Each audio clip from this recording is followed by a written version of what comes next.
उन्वान, देहात की जिंदगी। एक छोटे से गांव की कहानी है जहां फितरत का हुस्न और सादगी अपने उरूज पर है।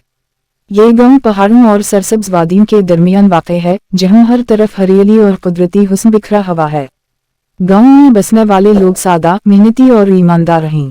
वो अपनी जिंदगी में कनाअत और इत्मीनान से भरपूर हैं और फितरत के करीब जिंदगी गुजारते हैं। गांव का नाम सब्जपुर था और वहां की जिंदगी का हर पहलू फितरत के रंगों से सजा हुआ था। सुबह का आगाज परिंदों की चहचहाहट और ताज़ा हवा की खुशबू से होता। सूरज की पहली किरण जैसे ही पहाड़ों के पीछे से निकलती, पूरा गांव एक नई जिंदगी की शुरुआत करता। लोग अपने खेतों की तरफ निकलते, औरतें घरों के कामकाज में मसरूफ हो जाती और बच्चे हंसते खेलते बाहर निकल आते।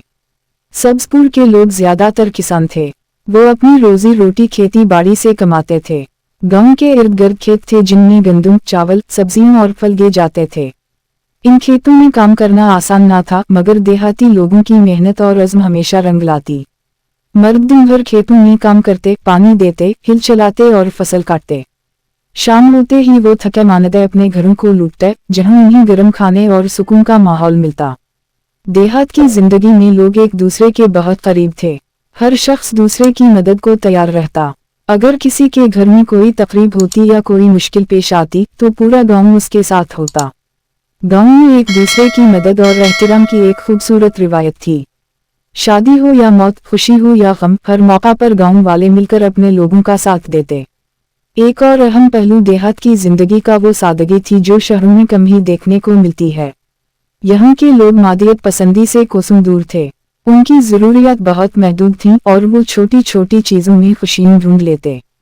बच्चों के लिए खेतों में दौड़ना, दरख्तों पर चढ़ना और नदियों में नहाना सबसे बड़ी तफरीह थी।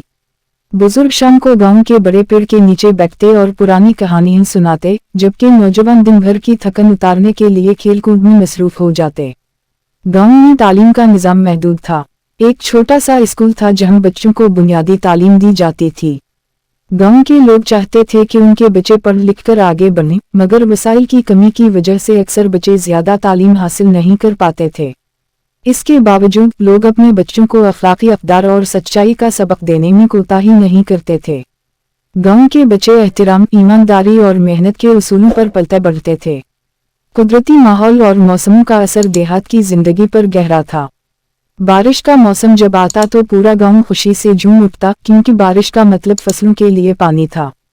सर्दियों में लोग आग जलाकर रात को बैठते और गर्म कपड़ों में लपटकर बातें करते। मौसमों की तब्दीली देहाती जिंदगी का हिस्सा थी और लोग हर मौसम के साथ जीना सीख चुके थे। शाम का वक्त देहात में खासतौर पर खूबसूरत होता। सूरज जैसे ही ढलने लगता, पूरे गांव में एक सुकून का आलम छा जाता। लोग अपने घरों की छतों पर बैठकर ताज़ा हवा का लुत्फ लेते और दिन भर की मेहनत के बाद थोड़ा आराम करते। चरवाहे अपनी भीड़ बकरियां लेकर वापस गांव आते और हर तरफ से घंटियों की आवाजें सुनाई देती। देहात की जिंदगी में मुश्किलात भी थीं। सहूलियात की कमी, तिब्बी इमदाद का फक़दान और तरक्याती कामों की सुस्त रफ्तारी कुछ ऐसे मसाइल थे जिनका सामना गांव के लोगों को रोजमर्रा की जिंदगी में करना पड़ता था। अगर कोई बीमार हो जाता तो करीबी शहर के अस्पताल तक पहुंचने में काफी वक्त लगता। ताहम उन सब मसाइल के बावजूद देहाती लोग अपनी जिंदगी से मुतमईन थे। इन्हें फितरत की गोद में जीने का लुत्फ आता था और उनके दिल में शुक्रगुजारी का जज्बा हमेशा कायम रहता था।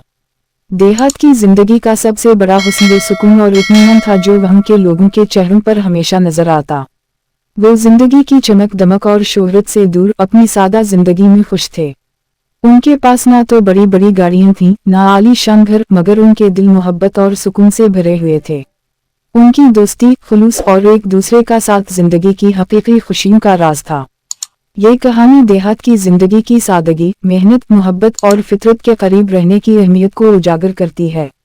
देहात का हुस्न सिर्फ कुदरती मनाजिर में नहीं, बल्कि वहाँ के लोगों के दिलों में छुपा होता है। आपको ये कहानी कैसी लगी कमेंट्स करके बताएं। शुक्रिया।